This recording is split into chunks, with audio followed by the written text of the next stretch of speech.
শুরুতেই জানিয়ে দেব, ট্রাম্পের সঙ্গে আলাস্কা বৈঠকে পুতিন যা চেয়েছিলেন তাই পেয়েছেন বলেছেন জেলেনস্কি।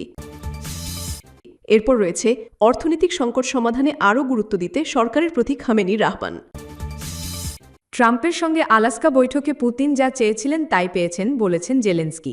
আলাস্কায় অনুষ্ঠিত বৈঠক পুতিনের চাওয়া পূরণ করেছে বলে মন্তব্য করেছেন ইউক্রেনের প্রেসিডেন্ট ভলোদিমির জেলেনস্কি। তিনি বলেন, গত মাসে আলাস্কায় অনুষ্ঠিত ওই বৈঠক পুতিনকে তার চাওয়া পূরণ করে দিয়েছে। স্থানীয় সময় রবিবার 7 সেপ্টেম্বর রবিবার সম্প্রচারিত এবিসি টেলিভিশনের এক সাক্ষাৎকারে জেলেনস্কি বলেন, আমি মনে করি পুতিন যা চেয়েছিলেন প্রেসিডেন্ট ট্রাম্প তাকে সেটাই দিয়েছেন। পুতিনের প্রবল ইচ্ছা ছিল ট্রাম্পের সঙ্গে দেখা করার। তিনি আরও বলেন, গত 15 আগস্টের বৈঠকে ইউক্রেনকে বাদ দেওয়ায় তিনি হতাশ। তার ভাষায়, পুতিন আমার সঙ্গে দেখা করতে চান না, কিন্তু যুক্তরাষ্ট্রের প্রেসিডেন্টের সঙ্গে দেখা করে সবার সামনে ছবি দেখাতে খুব আগ্রহী।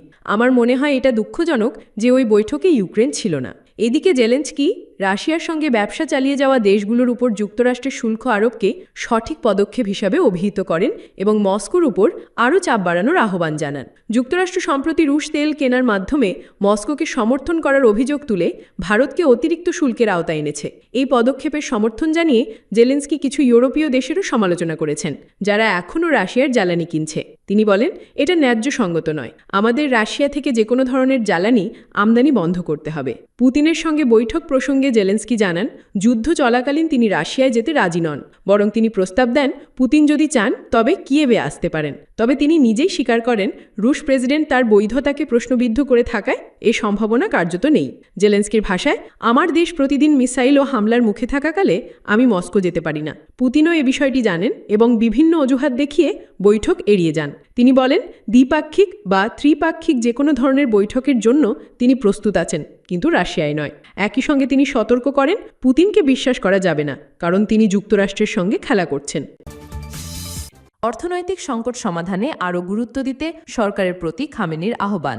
ইরানের সর্বোচ্চ নেতা আয়াতুল্লাহ আলী খামেনি জনগণের জীবনযাত্রা ও অর্থনৈতিক সমস্যার সমাধানে আরও মনোযোগী হতে প্রেসিডেন্ট মাসুদ পেজেশকিয়ান ও তার মন্ত্রিসভার প্রতি আহ্বান জানিয়েছেন। রোববার 7 সেপ্টেম্বর এক প্রতিবেদনে এ খবর দিয়েছে মেহর নিউজ। রোববার প্রেসিডেন্ট পেজেশকিয়ান ও মন্ত্রিসভার সদস্যরা আয়াতুল্লাহ খামেনির সঙ্গে সাক্ষাৎ করেন। এ সময় তিনি জাতীয় শক্তি ও মর্যাদা বৃদ্ধির প্রয়োজনীয়তার কথা উল্লেখ করে বলেন, জনগণের জীবনযাত্রা এখন দেশের অন্যতম গুরুত্বপূর্ণ ইস্যু। তিনি অযৌক্তিক ও নিয়ন্ত্রণহীনভাবে পণ্যের দাম বৃদ্ধি নিয়ে জনগণের উদ্দীপ দূর করতে সরকারের আরও কার্যকর পদক্ষেপ গ্রহণের আহ্বান জানান। একই সঙ্গে প্রয়োজনীয় খাদ্য সামগ্রী ও নিত্য প্রয়োজনীয় পণ্য যথাসময়ে ও যথাস্থানে সরবরাহ নিশ্চিত করার উপরও গুরুত্ব দেন। জাতীয় ঐক্য বজায় রাখার আহ্বান জানিয়ে আয়াতুল্লাহ খামেনি বলেন, উচ্চ মনোবল, প্রেরণা ও জাতীয় ঐক্যই জাতীয় শক্তির সবচেয়ে গুরুত্বপূর্ণ উপাদান। তিনি আরও বলেন, জাতীয় শক্তি ও মর্যাদা বৃদ্ধি করা সরকারের প্রধান দায়িত্ব। গাজার প্রসঙ্গে সর্বোচ্চ নেতা বলেন, অভিশপ্ত ও ঘৃণ্য জায়নিস্ট সত্তার ভয়াবহ কর্মকাণ্ডের বিরুদ্ধে অবস্থান নিতে হবে। তিনি ইরানের পররাষ্ট্র মন্ত্রণালয়কে নির্দেশ দেন অন্য দেশগুলোকে ইসরায়েলের সঙ্গে সম্পর্ক ছিন্ন করার পরামর্শ দিতে। এছাড়া ইসলামী রাষ্ট্রগুলোকে ইসরায়েলি সত্তার সঙ্গে সব ধরনের বাণিজ্যিক ও রাজনৈতিক সম্পর্ক ছিন্ন করার আহ্বান জানান আয়াতুল্লাহ খামেনি।